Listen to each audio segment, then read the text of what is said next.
Welcome to Daily Wisdom, Walking the Path with the Buddha, a podcast shared by David Roylance.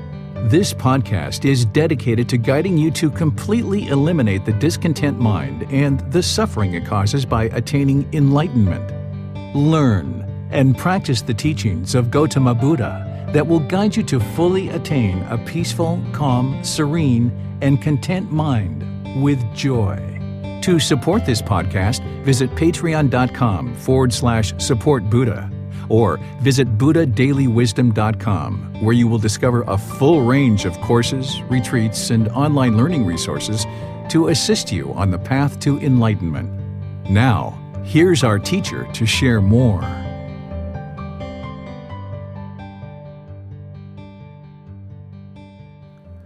Chapter 24. Misunderstandings of Gotama Buddha's Teachings. Gotama Buddha's teachings, just like everything else in the world, are affected by impermanence. There have been several traditions of Buddhism that have spawned from his original teachings. All traditions of Buddhism respect Gotama Buddha for his teachings, but due to impermanence affecting everything in life, there are several influences from various traditions, and the teachings of Gotama Buddha have been modified since the time of his death. There are three primary traditions of teachings hosted by various regions around the world.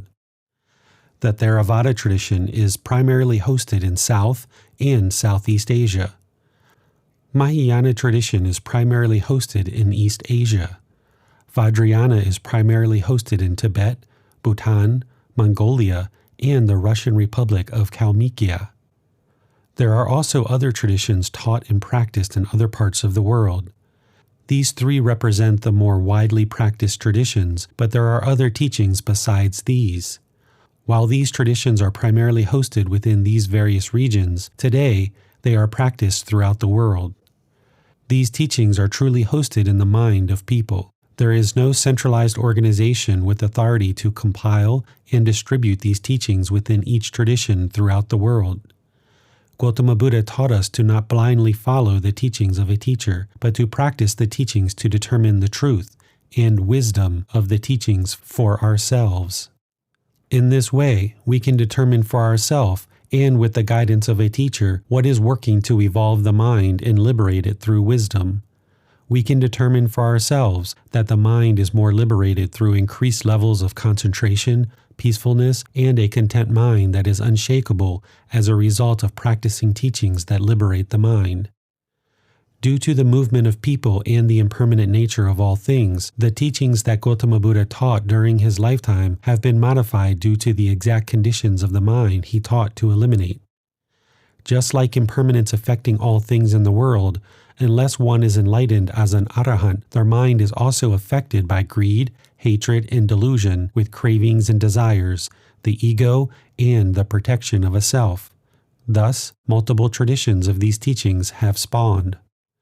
At the time of Gotama Buddha's death, not everyone in the world was enlightened as an arahant, having eradicated the mind's three poisons, nor the 10 fetters. Attaining enlightenment is a gradual process, with the qualities of enlightenment being enhanced the closer to enlightenment one becomes. It is not like throwing a switch and either you are enlightened or you are not.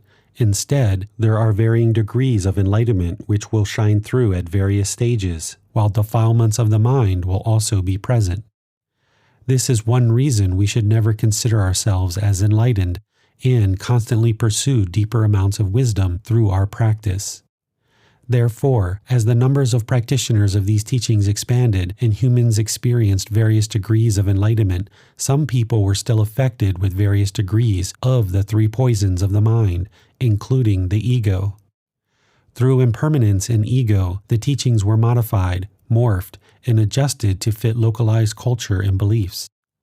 The approach I have taken in practice and teaching is to remain true to the teachings of Gotama Buddha, as he was the discoverer, originator, and declarer of the path, so there is no need to modify his teachings. The Theravada tradition of these teachings feels that it is best to retain the teachings in the form closest to those teachings shared by Gotama Buddha during his lifetime. The Pali Canon is the most available and comprehensive historical source of Gotama Buddha's teachings that is relied upon within the Theravada tradition. You may learn that some refer to the Theravada tradition as Hinayana, or lesser vehicle, Mahayana tradition as the greater vehicle, and Vajrayana tradition as the lightning fast vehicle. Vehicle is described as the speed or quickness in which one can attain enlightenment. This description and a comparison of one to the other could be viewed as egotistical in referring to teachings as lesser, greater, or lightning fast vehicle. Hinayana is considered to be a degrading term born out of ego. One goal of Gotama Buddha's teachings is to eliminate ego, and the word Hinayana should not be used if one has dissolved the ego. Because the teachings live in the mind of humans and there is no centralized organization that compiles and distributes these teachings, there is no common definition of what all these traditions teach, the description of enlightenment, nor how to determine if one is or is not enlightened. The teachings are not a forced behavior or a requirement that one must fulfill, but instead guidance for how to eliminate defilements of the mind if one chooses to do so through learning and practice of the teachings. The translation of the word Theravada means the teachings of the elders. It is understood that the Theravada tradition is the teachings and practices closest to that which existed during the lifetime of Gotama Buddha, with Mahayana tradition and Vajrayana tradition starting much later. The traditions of Mahayana and Vajrayana have been highly affected by impermanence. That's why they originated after Gotama Buddha's death with significant modifications to the teachings. One small example of these modifications is that during Gotama Buddha's lifetime, he explained that he was a human, just a man and a teacher. Traditions and beliefs changed much later after his death, and some referred to Gotama Buddha as a god, deity, or avatar. Why would we refer to Gotama Buddha as a god, deity, or avatar if he himself never referred to himself as such? There are significant modifications to the teachings within Mahayana and Vajrayana traditions that the author of this book does not feel a need to introduce nor share, as that would just be confusing to a practitioner learning these teachings. The teachings in this book will lead you to enlightenment as taught by Gotama Buddha. The teachings and practices described in this book are from the teachings that existed closest to the time of Gotama Buddha's death. It is not so important to understand where these modified influences originate from, other than the mind of humans affected by greed, hatred, delusion, cravings and desires, the ego, and a protection of the self. But understand impermanence does affect all things, including the teachings of Gotama Buddha. Theravada Buddhism is considered to be the form of Gotama Buddha's teachings which is closest to the time of his death. However, even within this tradition, there are some adjustments that are practiced based on misunderstandings and impermanence. An arahant with Nibbana and practicing Gotama Buddha's teachings closely can see these misunderstandings clearly as not part of his original teachings. Examples of cultural influences and misunderstandings are provided in the below. 1. Pouring water ceremony, Guatnam. There is a practice of pouring water in many places that practice the Theravada tradition. Water is poured from a small urn into a small bowl. While doing this, the people believe they are dedicating or transferring their merit and wholesome Gama to friends, family, or others who have already passed away. Gotama Buddha taught us that beings are owners of their Gama, heirs of their Gama. They have Gama as their origin, Gama as their relative, Gama as their resort. Whatever Gama they do, good or bad, they are its heirs. And a person with wrong view, there is one of two destinations, either hell or the animal realm. Thus, the practice of pouring water to dedicate or transfer merit and wholesome Gama to another being is impossible.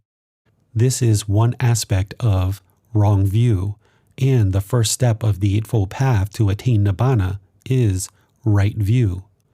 This practice of pouring water to dedicate or transfer merit is a misunderstanding of Gotama Buddha's teachings and leads people to not fully understand Gotama Buddha's teachings through promoting wrong view. 2. Blessed water, Namon.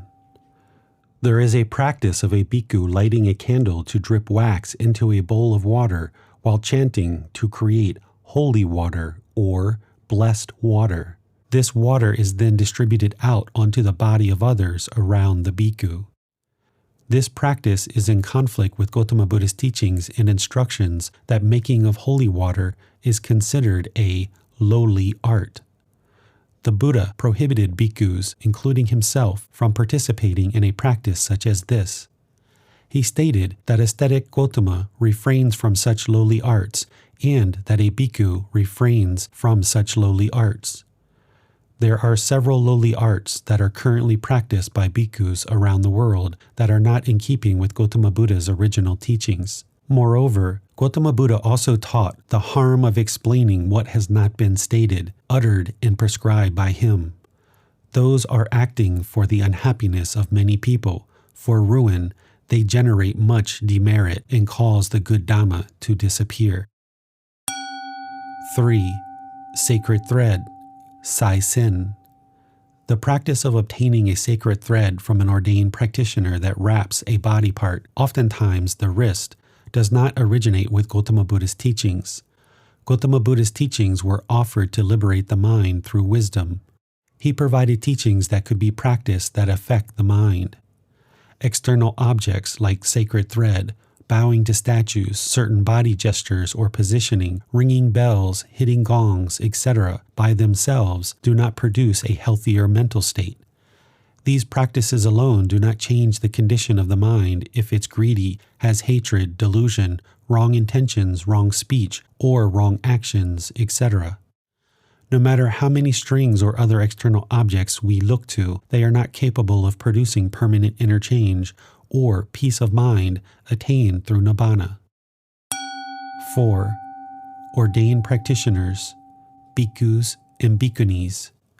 It is important to review the practices of ordained practitioners closely. There are past teachers who have modified and changed Gotama Buddha's original teachings that could produce unwholesome practices that lead individuals through a longer path towards Nibbana or potentially inhibiting Nibbana altogether. Teachers after Gotama Buddha have influenced or even modified his teachings, thus could be potentially inadvertently affecting one's path if they were to blindly follow the teachings of teachers other than Gotama Buddha. For example, many ordained practitioners follow a practice of not whying, showing respect to a household practitioner, and household practitioners will often get on their knees and bow to ordained practitioners. This practice of not showing respect to household practitioners is not described anywhere in Gotama Buddha's teachings and could potentially be harmful for the ordained practitioner's development of the mind if they allow ego or other unwholesome mental states to develop or exist. Bowing to ordained practitioners could produce a mind placing an individual above or below each other with judgment. If the mind is developed in this way, it will inhibit one from attaining Nibbana. Ordained practitioners are human just like everyone else with their own challenges and struggles in pursuing Nibbana. They have chosen a lifestyle, temporarily or perhaps until death, that provides a discipline that helps create conditions conducive for Nibbana, but does not guarantee Nibbana. Therefore, ordained practitioners will need to pursue their own Nibbana with the same teachings and learning as household practitioners, including the 3 universal truths, the 4 noble truths, and the Eightfold Path, along with others. The precepts one chooses to practice is up to the individual and their lifestyle. However, the 5 precepts is a baseline minimum that is required for all individuals to attain Nibbana. An ordained practitioner who does not show respect to another being because they feel that they are practicing a higher number of precepts could develop a mind of ego and excessive pride or conceit. An ordained practitioner who is pursuing Nibbana should have generosity, loving kindness, and compassion for all beings without ego. They should not expect people to show them respect just because they have chosen to live a life as an ordained practitioner. Respect should be shown to all beings by all beings. The ordained path was created by Gotama Buddha to teach a humble lifestyle. He created the ordained path as the lowest and most humble livelihood through giving up of possessions, relationships, jobs, income, and for ordained practitioners to enter homelessness. This lifestyle significantly reduces craving and attachments through a pre-prescribed discipline taught by Gotama Buddha and should also help to eliminate the ego. The ordained path creates conditions more conducive for Nibbana, but does not guarantee Nibbana. All individuals need to continuously and constantly pursue Nibbana through developing their practice. An ordained practitioner should not have pride in themselves as being ordained and therefore higher in society as all other beings. This would produce ego. This is exactly the opposite intention of Gotama Buddha in creating the community of ordained practitioners, and by not eliminating conceit, this would inhibit one from attaining Nibbana. There are ordained practitioners whose practice of these teachings is not as developed as household practitioners. For anyone to have extensive pride in themselves for the development of their practice just because they are ordained is negating the intentions of these teachings. We must always and forever develop our practice to eliminate ego and never assume it has been extinguished. In addition to the lowly arts mentioned previously, Gotama Buddha provided guidance that bhikkhus should not provide tattoos, palmistry, cast spells, conduct fortune-telling, house blessings, and other lowly arts as part of their livelihood. Bhikkhus should not provide these services and others mentioned in the teachings, but instead focus their time on learning, practicing, and sharing these teachings. Ordained practitioners should be the deepest practitioners as leaders to guide others in the teachings, but are not always practicing the teachings as taught by Gotama Buddha. We should not obtain images or tattoos of Gotama Buddha. This practice can form attachments and would only further inhibit one from attaining Nibbana. It is best for all individuals to show respect to all people, not placing oneself above or below another human being. Gain, honor, and praise are an obstacle even for an arahant. The following is a translation from the Pali Canon, the source of Gotama Buddha's teachings. Bhikkhus, gain, honor, and praise, I say, are an obstacle even for a bhikkhu who is an arahant, one with taints destroyed. When this was said, the Venerable Ananda asked the Master Teacher Gotama, "Why, Venerable Sir, are gain, honor, and praise an obstacle even for a bhikkhu with taints destroyed?" I do not say, Ananda, that gain, honor, and praise are an obstacle to his unshakable liberation of mind, but I say they are an obstacle to his attainment of those pleasant dwellings in this very life which are achieved by one who dwells diligent, ardent, and resolute. So dreadful, Ananda, are gain, honor, and praise, so bitter, vile, obstructive to achieving the unsurpassed security from bondage. Therefore, Ananda, you should train yourselves thus. We will abandon the arisen gain, honor, praise, and we will not let the arisen gain, honor, and praise persist, obsessing our mind. Thus should you train yourselves. Translation by Bhikkhu Bodhi in the year 2000. This spiritual life is not lived for the sake of deceiving people. The following is a translation from the Pali Canon, the source of Gotama Buddha's teachings. Bhikkhus, this spiritual life is not lived for the sake of deceiving people and cajoling them, nor for the benefit of gain, honor, and praise, nor for the benefit of winning in debates, nor with the thought, "Let the people know me thus," but rather this spiritual life is lived for the sake of restraint, abandoning dispassion and cessation. Translation by Bhikkhu Bodhi in the year 2012. 5. Chanting or mantras. Throughout the world, there are practitioners who do chanting of the teachings. It is important that practitioners understand while chanting can help to create mindfulness, i.e., awareness of mind, concentration and memory, the words themselves and the sounds coming from a person's mouth do not have any mystical, magical, or special power to attain or create Nibbana.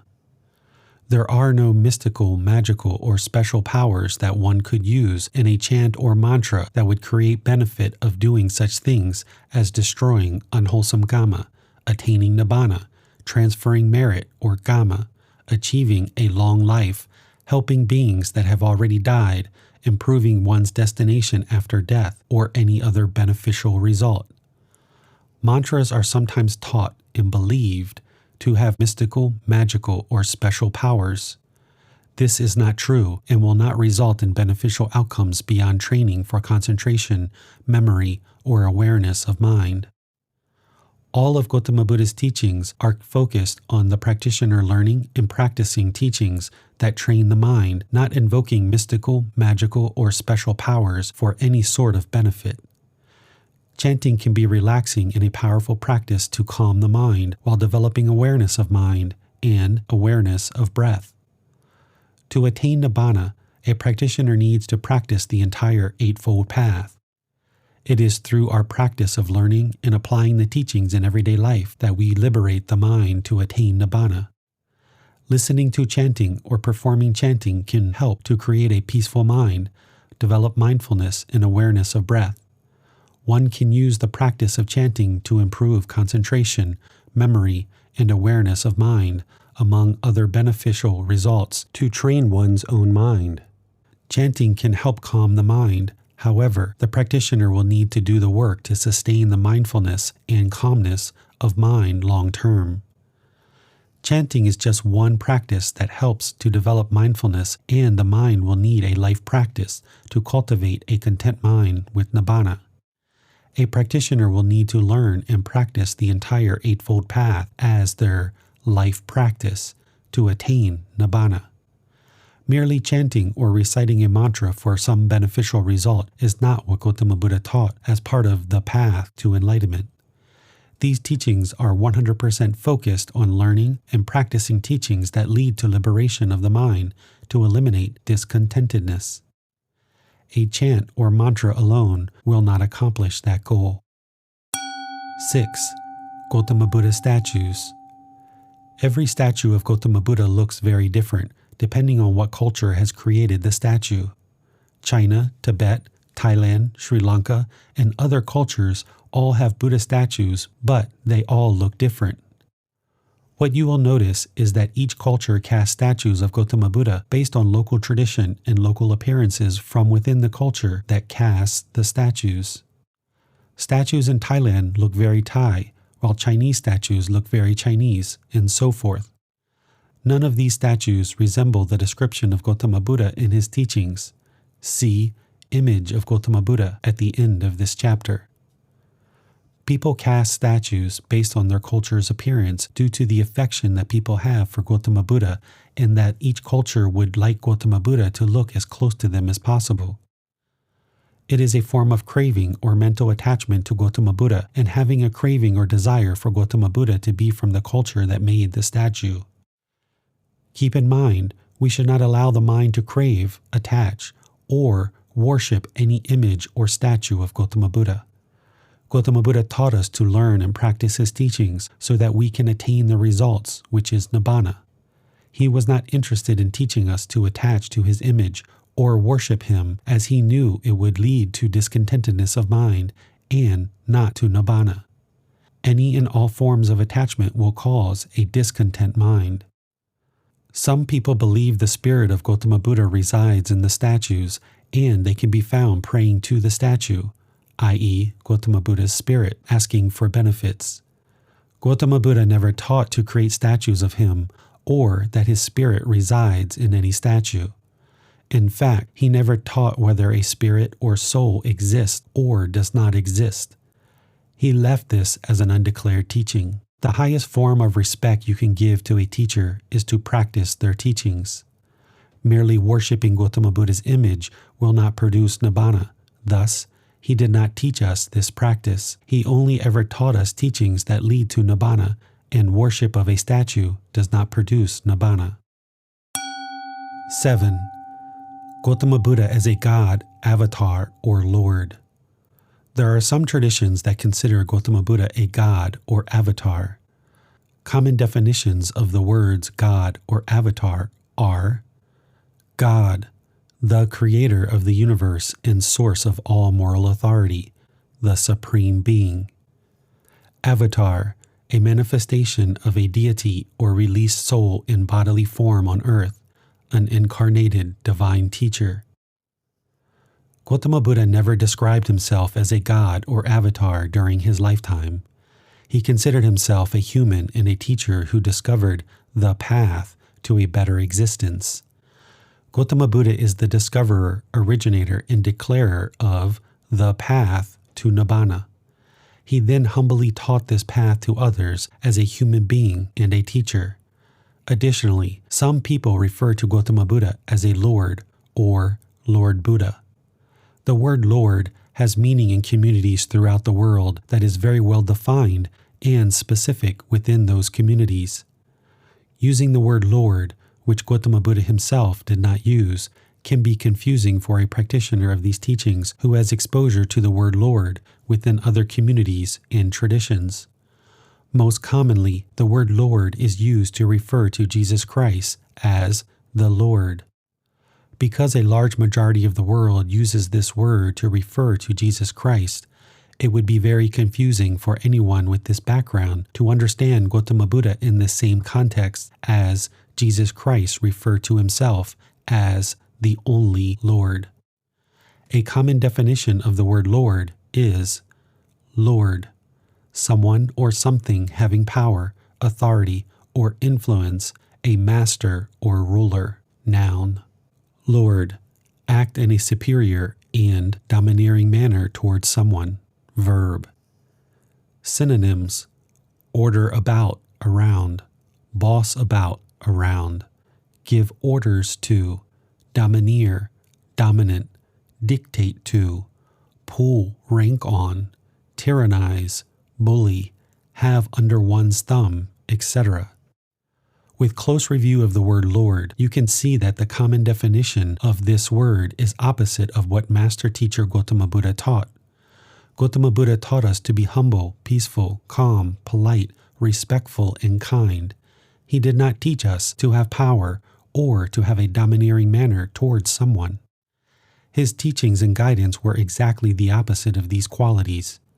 If we assign or use the word Lord to refer to Gotama Buddha, we are also assigning these qualities to Gotama Buddha, which are directly opposite of his teachings. We should be careful to not refer to or consider Gotama Buddha as anything other than a human and a teacher or master teacher. He only ever referred to himself as a human, so why would we refer to him as anything other than a human? He was a teacher, a fully perfectly enlightened Buddha, and he also used the term the Tathagata. It is not possible to pray to Gotama Buddha to ask for favors and wishes. He has died and will never return to another rebirth. It is only through the practice of his teachings that you will experience a liberated mind through wholesome intentions, speech, and actions, along with his other extensively clear and concise teachings that lead to a better life. 8. Blessings. There are several phrases related to blessings used in current-day language with good intention, but with misunderstanding of Gotama Buddha's teachings. Phrases you may hear include, "May Buddha bless you," "May the Triple Gem bless you," or other variations of these phrases. You may see reference to Gotama Buddha as the Blessed One. A common definition of the word bless or blessing is blessing, God's favor and protection, a prayer asking for God's favor and protection. Gotama Buddha was a human being and a master teacher. He taught to abandon and discourage rites, rituals, and ceremonies, as he understood they would not lead to Nibbana. Rites, rituals, and ceremonies do not change the condition of the mind. There was never a time in Gotama Buddha's teachings where he discussed that he offered blessings or that anything he taught was connected to a blessing. He also did not teach people prayer or prayer to him as part of his teachings. These phrases are misunderstandings of Gotama Buddha's teachings. Gotama Buddha encouraged practitioners to learn and practice the teachings he shared so that you can observe the truth in the teachings. In this way, one acquires wisdom and liberates the mind to attain Nibbana. Gotama Buddha cannot bless us, and nothing he taught involved a blessing, but instead, dedication and commitment to learning and practicing the teachings that lead to Nibbana. In places where you see the title, the Blessed One, I encourage you to replace the Blessed One with the Enlightened One, as this more accurately reflects Gotama Buddha's teachings. 9. Buddha, Buddhahood, or Buddha nature. Some traditions of these teachings consider all people to be a Buddha, and when you attain Nibbana, you are a Buddha. This is not what Gotama Buddha taught. Gotama Buddha was often referred to as Aesthetic Gotama during his lifetime. Prior to giving up his royal heritage, he was known as Siddhartha Gotama. Upon leaving the royal palace to seek a better understanding of life through attaining Nibbana, he was known as Aesthetic Gotama, or in other words, Monk Gotama. Some people refer to him as Teacher or Master Teacher Gotama. He would most often refer to himself as the Tathagata. The term Tathagata is often thought to mean either one who has thus gone or one who has thus come. This is interpreted as signifying that the Tathagata is beyond all coming and going, beyond impermanence. There are, however, other interpretations, and the precise original meaning of the word is not certain. Gotama Buddha is quoted on numerous occasions in the Pali Canon, the source of his teachings, as referring to himself as the Tathagata, instead of using the pronouns me, I, or myself. This may be meant to emphasize by implication that the teaching is uttered by one who has transcended the human condition, one beyond the otherwise endless cycle of rebirth and death, i.e., beyond discontentedness of mind. The term Tathagata has a number of possible meanings. Gotama Buddha understood the use of the pronouns me, I, or myself is unfitting to refer to the human condition, as there is no self, as explained in the previous chapter titled The Four Noble Truths, Understanding the World View on the Teachings of Non-Self. The term Tathagata is a way to refer to himself without using the pronouns me, I, or myself. Other meanings for the term Tathagata include he who has arrived in such a fashion, i.e., who has worked his way upwards to perfection from the world's good. He who by the path of knowledge has come at the real understanding of things. He who has won truth. He who has discerned truth. He who declares truth. Regardless of what the term Tathagata means, or whether you refer to Gotama Buddha as a teacher or master teacher, he rarely, if ever, even referred to himself as a Buddha, and he never referred to people who attain Nibbana, i.e. enlightenment, as a Buddha. So, the man we appreciate, respect, and have admiration for because he shared his teachings with the world to fully liberate the mind to attain the mental state of Nibbana, rarely, if ever, even referred to himself as a Buddha, and never referred to another person as a Buddha. The use of the term Buddha to refer to Aesthetic Gotama or Monk Gotama was mostly applied to him after his death in 483 BCE. It was after his death that people widely referred to him as a Buddha.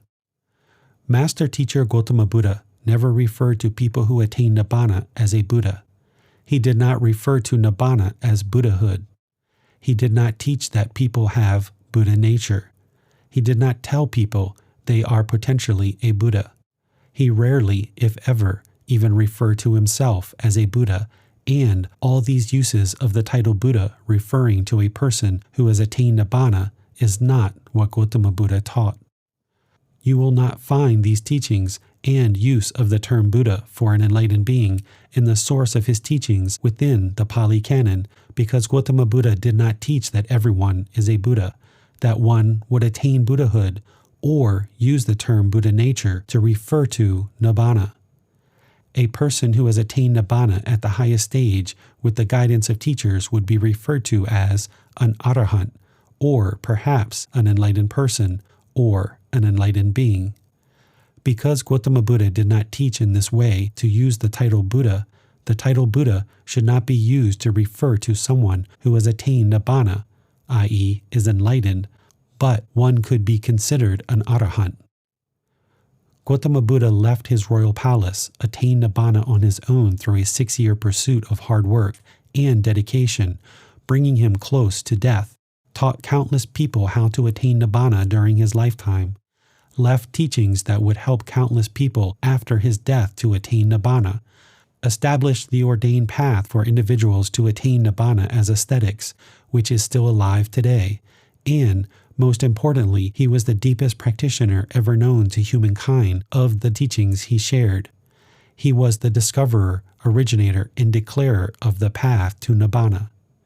There is no one that has come after Gotama Buddha, or will come after Gotama Buddha, that has had the same dedication and commitment to sharing the teachings that lead to Nibbana as did Gotama Buddha, a true Buddha. There is no one that has or will have as much of an impact to benefit all of humanity in the same way as Gotama Buddha, a true Buddha, including the expected appearance of the next Buddha Maitreya. To refer to another human who has merely attained Nibbana as a Buddha, as attained Buddhahood, or having Buddha nature is to disrespect and minimize the hard work and effort our master teacher Gotama Buddha exhibited during his 45 years of teaching, whose teachings have drastically improved the existence of countless human beings over the past 2,500 years, and will continue to have an impact well into the future of humanity. If someone refers to themselves as a Buddha, having attained Buddhahood, or having Buddha nature is to place themselves on the same level as the individual who is admired and respected across the entire world for a lifetime of dedication and service to others, whose teachings have stood the test of time, even now, over 2,500 years later. Gotama Buddha was a true and real Buddha. You are not a Buddha and will never be a Buddha. You will not attain Buddhahood. You do not have Buddha nature. You can attain Nibbana as an enlightened being considered an arahant, but your work and effort will never amount to the impact shared in the world as that of a true Buddha, who attains Nibbana through their own independent journey while guiding countless other beings to attain Nibbana. Referring to oneself as a Buddha, having attained Buddhahood, or having Buddha nature is to do so with ego, and therefore, it is widely known an individual who does so is not even enlightened. If one has ego placing themselves on the same level as Gotama Buddha, a true Buddha, they still have ego and cannot have even attained Nibbana. To attain Nibbana, i.e. enlightenment, one needs to dissolve the ego. If someone refers to themselves as a Buddha, having attained Buddhahood, or having Buddha nature, the ego is still present and has not been dissolved. Therefore, you can consider that a person who claims to be a Buddha having attained Buddhahood or has Buddha nature, that they are not yet even enlightened and lack the appreciation, respect, and admiration as exists for the man once known as Siddhartha Gotama, Aesthetic Gotama, Monk Gotama, Teacher Gotama, Master Teacher Gotama, or the Tathagata. Gotama Buddha rarely, if ever, referred to himself as a Buddha. Why would anyone else refer to themselves as a Buddha unless there is craving and ego to put themselves on the same level as Gotama Buddha? If there is craving or ego, one cannot even be enlightened, so how could they be a Buddha? The chapter titled Nibbana, What is Enlightenment or Nibbana, shared previously in this book, has many characteristics of what is a true and real Buddha. To be considered a Buddha, one would need to meet those criteria. Please see the book for an image of Gotama Buddha. This artistic drawing of Gotama Buddha was composed from the description provided of him in the Pali Canon, the most complete collection of his teachings. Wat Na Pat Pong in Krung Thep, Thailand, commissioned this artwork of Gotama Buddha based on the descriptions found within the Pali text. Gotama Buddha was born in current-day Nepal. This artwork resembles the appearance of an individual known to originate from that region of the world and was not created to appear from the culture in which the artwork was commissioned. I know this image to be an accurate representation of Gotama Buddha's appearance during his lifetime. Simile of a man were wounded by an arrow thickly smeared with poison. The following is a translation from the Pali Canon, the source of Gotama Buddha's teachings. Suppose, Malankaputta, a man were wounded by an arrow thickly smeared with poison, and his friends and companions, his kinsmen and relatives, brought a surgeon to treat him. The man would say, "I will not let the surgeon pull out this arrow until I know whether the man who wounded me was a noble or a Brahmin or a merchant or a worker." And he would say, "I will not let the surgeon pull out this arrow until I know the name and clan of the man who wounded me, until I know whether the man who wounded me was tall or short or of middle height, until I know whether the man who wounded me was dark or brown or golden-skinned, until I know whether the bowstring that wounded me was fiber or reed or sinew or hemp or bark, until I know whether the shaft that wounded me was wild or cultivated, until I know with what kind of feathers the shaft that wounded me was fitted, whether those of a vulture or a heron or a hawk or a peacock or a stork, until I know with what kind of sinew the shaft that wounded me was bound, whether that of an ox or a buffalo or a deer or a monkey, until I know what kind of arrowhead it was that wounded me, whether spiked or razor-tipped or curved or barbed or calf-tooth or lancet-shaped. All this would still not be known to that man, and meanwhile he would die. So too, Maralankanputta, if anyone should say thus, "I will not lead the holy life under the Enlightened One until the Enlightened One declares to me, the world is eternal and the world is not eternal. The world is finite and the world is infinite. The soul is the same as the body, and the soul is one thing and the body another. And after death a Tathagata exists, and after death a Tathagata does not exist, and after death a Tathagata both exists and does not exist, and after death a Tathagata neither exists nor does not exist. That would still remain undeclared by the Tathagata, and meanwhile that person would die. Therefore, Maralankanputta, remember what I have left undeclared as undeclared, and remember what I have declared as declared. And what have I left undeclared? The world is eternal, and the world is not eternal. The world is finite, and the world is infinite. The soul is the same as the body, and the soul is one thing and the body another. And after death, a Tathagata exists, and after death, a Tathagata does not exist, and after death, a Tathagata both exists and does not exist, and after death, a Tathagata neither exists nor does not exist. I have left undeclared. And what have I declared? This is discontentedness. This is the origin of discontentedness. This is the cessation of discontentedness. This is the way leading to the cessation of discontentedness. I have declared. Why have I declared that? Because it is beneficial. It belongs to the fundamentals of the holy life. It leads to disenchantment, to dispassion, to cessation, to peace, to direct knowledge, to enlightenment, to Nibbana. That is why I have declared it. Translation by Bhikkhu Nanamoli and Bhikkhu Bodhi in the year 2009. Author's thoughts. This simile uses the poisonous arrow to represent the three poisons that we are all affected by: greed, craving, hatred, anger, and delusion, ignorance. The teachings of Gotama Buddha are represented by the surgeon. His teachings are the medicine to remove the three poisons. But if we expect to know all the answers that lead to the removal of the three poisons prior to practicing these teachings, which would remove these poisons, then surely we will die before the poisons are removed.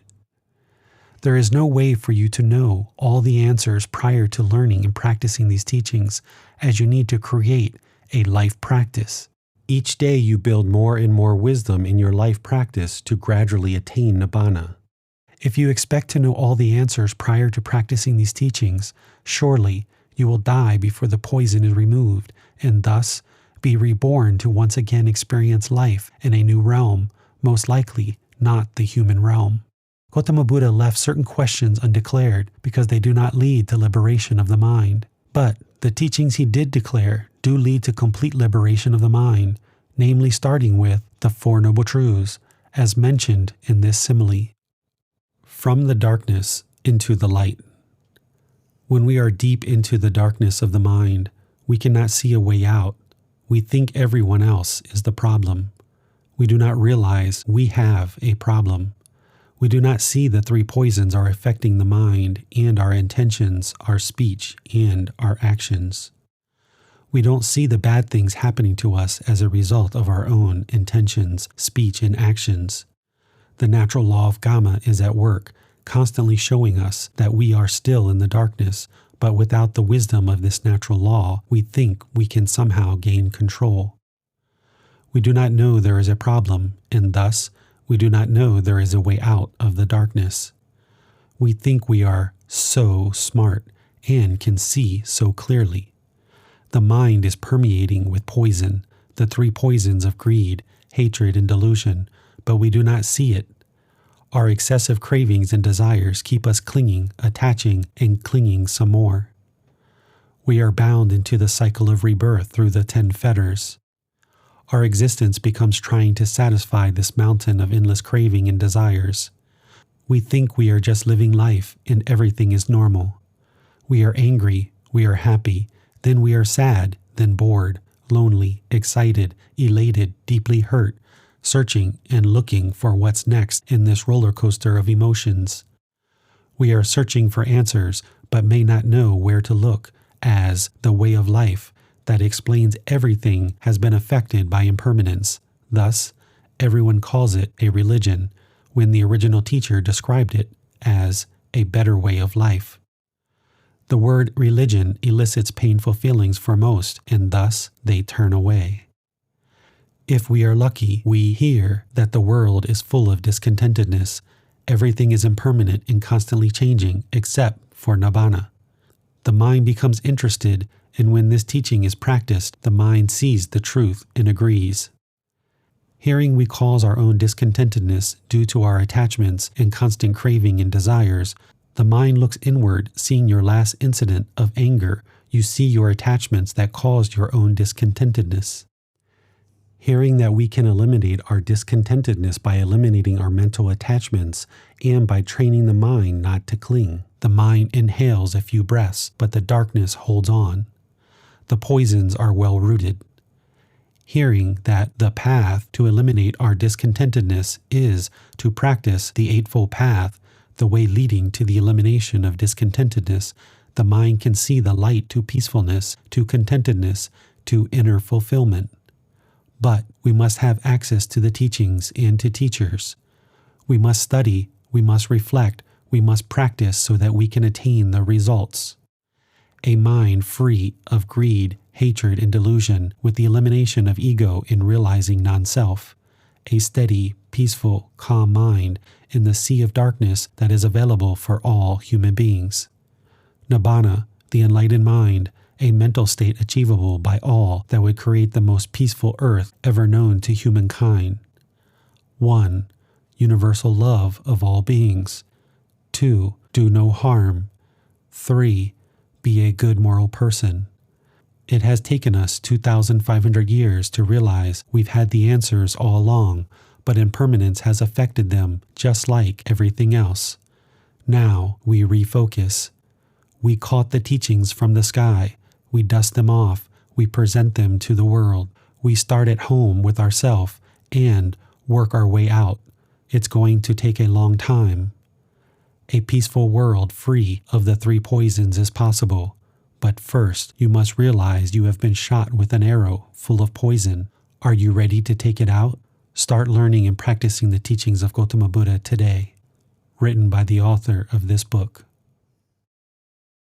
Continue to listen and understand, developing a life practice, the path that leads to Nibbana that has been laid out for all of us to achieve a better way of life. Find teachers or guides that will assist you without greed, hatred, delusion, or ego, and who are accepting of all beings.